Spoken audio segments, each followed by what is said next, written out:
LCM ৰ question কোনে কোনে এক্সামত এৰি থৈ আহা আজিৰ পৰা কোনো এৰাৰ দৰকাৰ নাই কোনো ভয় খাব নালাগে চোৱা এটা শৰ্ট ট্ৰিক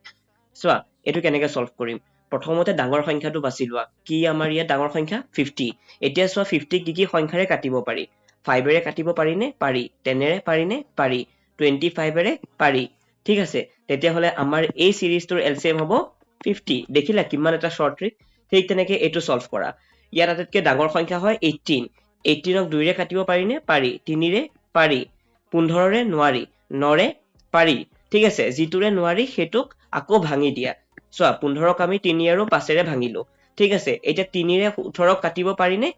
পাৰি 5 ৰে পাৰি নে নোৱাৰি এতিয়া যিটো সংখ্যাৰে নোৱাৰি সেই সংখ্যাটোক তুমি 18 লগত পূৰণ কৰি দিয়া কি আহিব 90 ঠিক আছে এটা 90 হল আমাৰ LCM ঠিক তেনেকৈ আমাক এটো সলভ কৰি কমেন্ট সেকশনত জনোৱা এনেকুৱা ধৰণৰ সুন্দৰ শৰ্ট ট্ৰিক পাবৰ কাৰণে মাইণ্ড মেপাৰ একাডেমী চেনেলটো সাবস্ক্ৰাইব কৰি লওক ধন্যবাদ